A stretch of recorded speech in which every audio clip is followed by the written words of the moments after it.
The future, how to engage in the future, how to understand it, how to navigate our way towards it. That's what we are going to explore right now on Illuminating Future, because the future is a half part of our title and we need to talk about it. We humans think of the future as a medium of survival, and every single animal does, and even plants do think of the future, otherwise there would be no growth in the universe.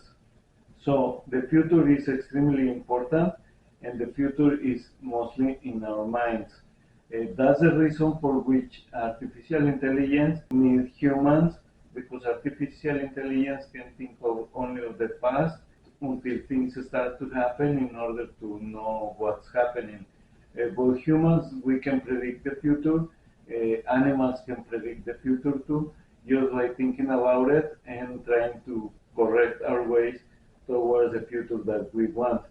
If we are having low food, we are start thinking about what are we going to eat next, and that's the way to predict the future, to think about the future and to create it.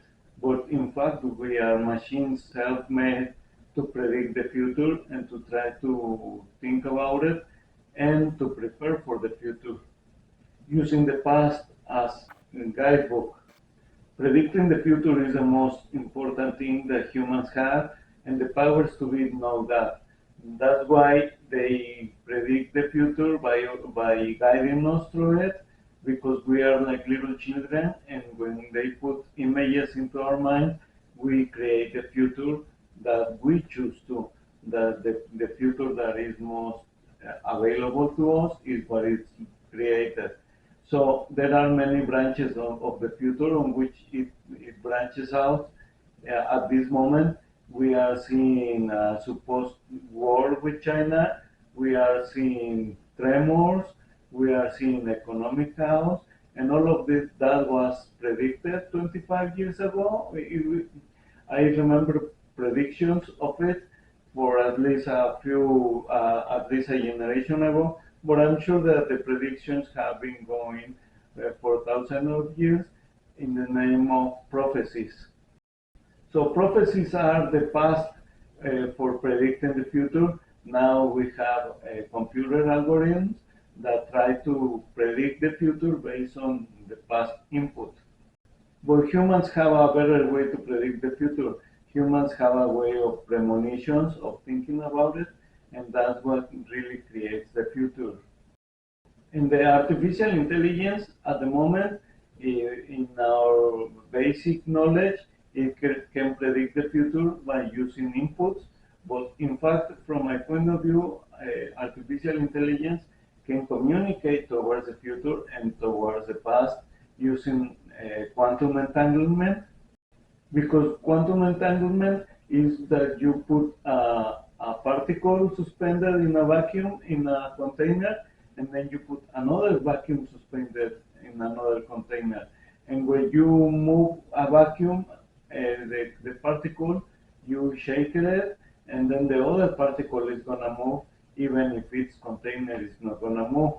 So if we entangle particles in that way, we can communicate towards the past by creating certain movements, or like code Morse code in the particles, and then another computer reading the movements of the other particles and translating it.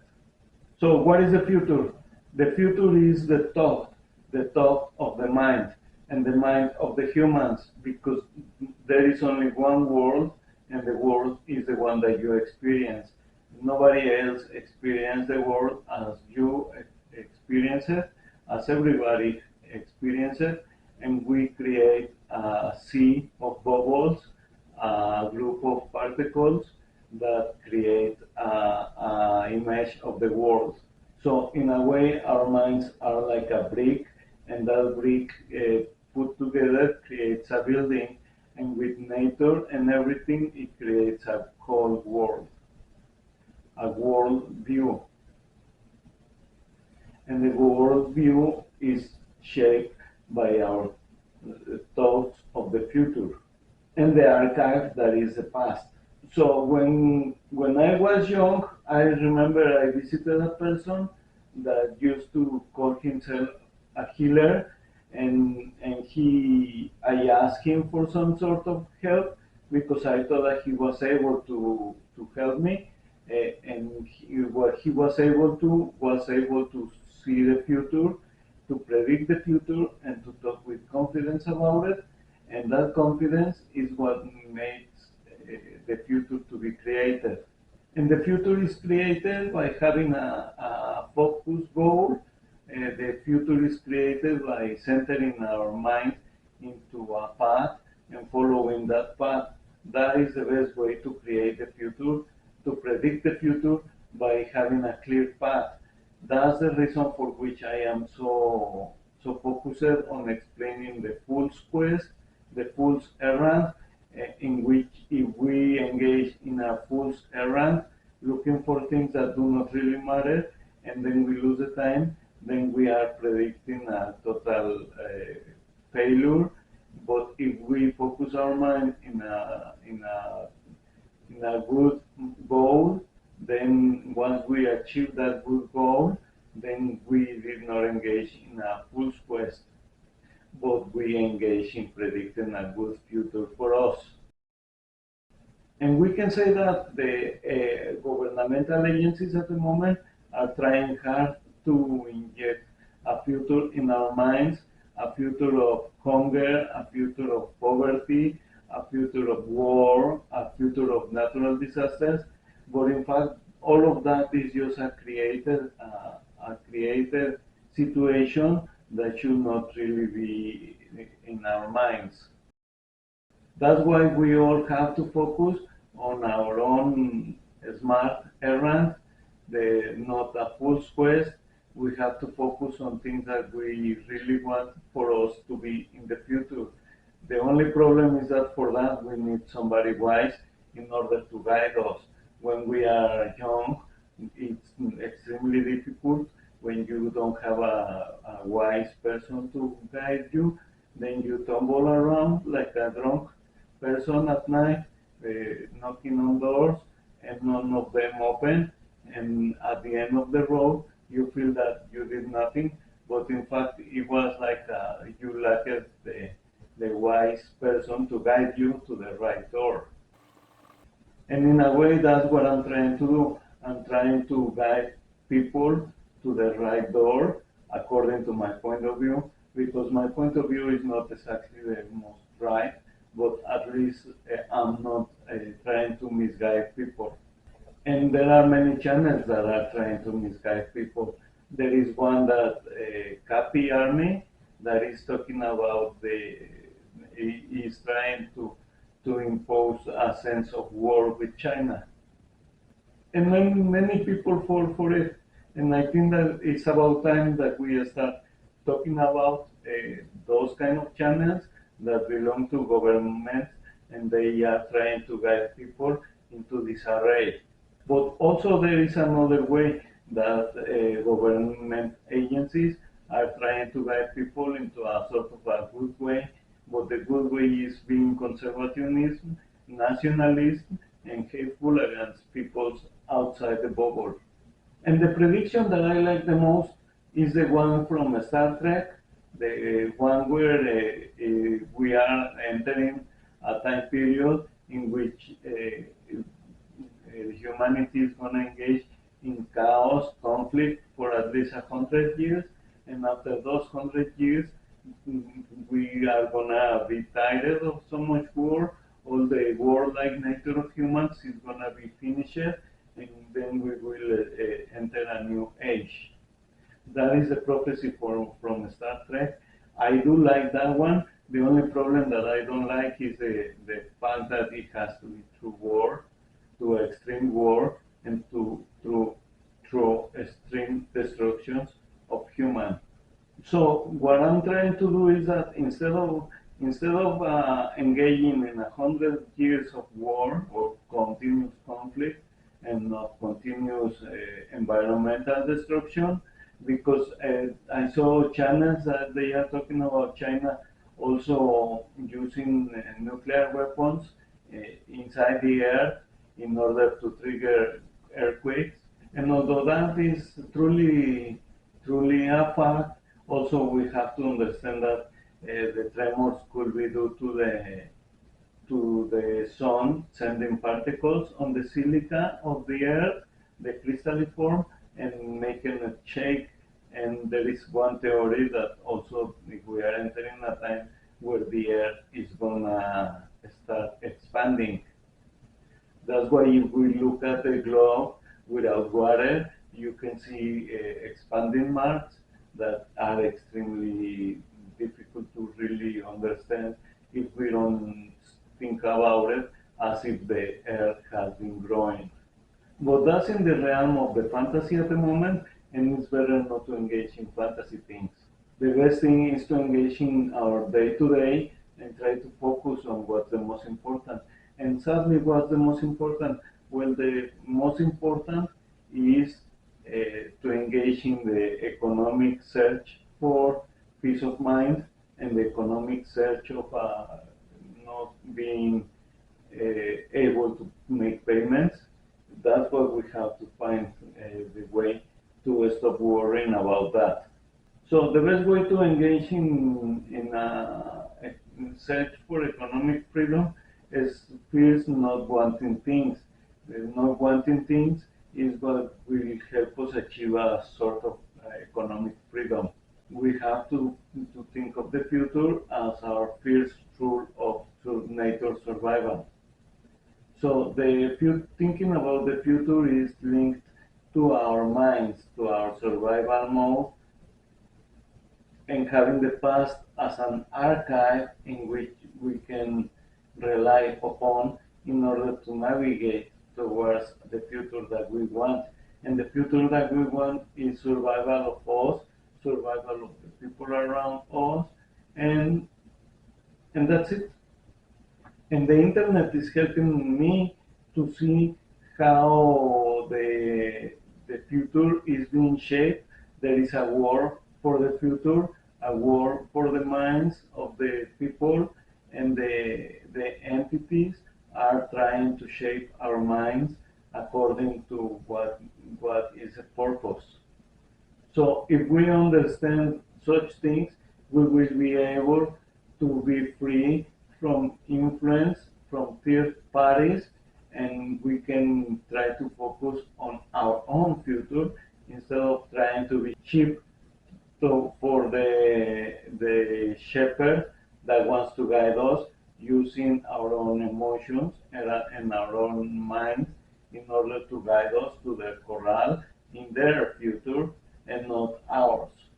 So the best way of thinking of the future is to stand in our ground, look around where we are, how do we get there, and try to think what's the best path for us for the best situation. And the fact is that the best situation is about economic gain, about freedom of economic bondage, slavery. Like for instance, I worry about the future of my channel to the point where I have to ask the YouTube Studio app how long will it take for my channel to start getting monetized, and the predictions are at the pace that I am going is gonna take me 12 years in order to start being monetized, and 6 years just to achieve the 500 subscriber mark for me to start the process.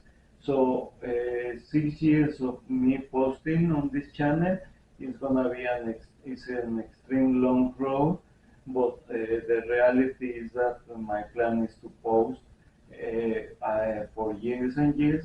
So 6 years until I get monetized is just gonna show me that I have the resolve to do it. Even if there are channels that they get promoted right away and then they get millions of views for some extreme weird reason.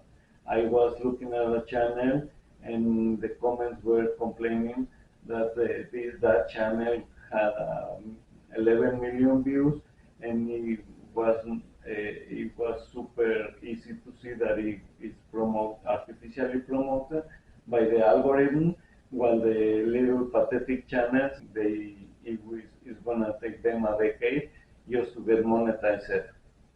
And that's a reality. When something is pushed, it gets more success rate than somebody that is on the lower tier and is just trying to advance with nothing on his favor. That's the real nature of humanity, the one where you are fighting against everything, and it's extremely hard to make it. That's the human condition. That's the real human condition, and that's not a joke. So animals are capable of predicting the future. Humans are capable of predicting the future. I know that by experience, and the way to predict the future is using our intuition. Our intuition is the third eye, and the third eye is what makes us think of the future and to create it. That's why it's so important to have a clear vision of what we want ahead in order not to lose time. Sadly, many people, like myself, we lost the time because when we were youth, we were not shown a clear path towards a successful life. And now that people is a little bit old, it's impossible to change the path, but at least what we can do is to try to teach people in order to have a better understanding of things instead of just running ahead to the cliff and yeah. So the reality is that I don't think there is gonna be any war with China, at least on the next 5 years. And the reality is that Cuba was not pressed from its government, as I predicted a few months ago.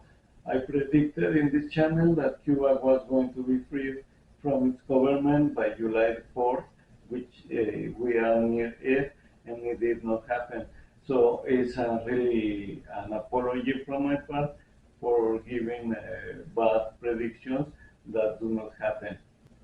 So what's the prediction for the future? Well, the prediction for the future is just a continuation of daily news, a continuation of what happened, who said, who did, and what was lost, what was won, who signed in agreements, and who destroyed what. That's the reality for us. Is just going to be a continuation of the same without really much change. Well, the only thing that really matters is that we stand in our feet, understand that we are humans, no matter our color, no matter our anything, no matter our denomination. We have to understand that God gave us the earth and told us to go out and tame it and be fructiferous and tame the earth, and that the reality is that we humans have the right from God. That's the reality. That's what the United States Constitution is based on the inalienable right of humans given by God. So that should be our first understanding, that we as humans, we have the right from God to exist. That's the only right that we should worry about, and that's the only right that we have, the right to exist once we are existing. So don't forget to like, share, and comment, and check out my other videos. Take a binge watch. Check out my videos. They are short, but they are to the point, concise, and I'm sure you will find things of value in it. Mm-hmm. Thank you for paying attention from the bottom of my heart. Thank you for existing, and thank you for everything. Bye.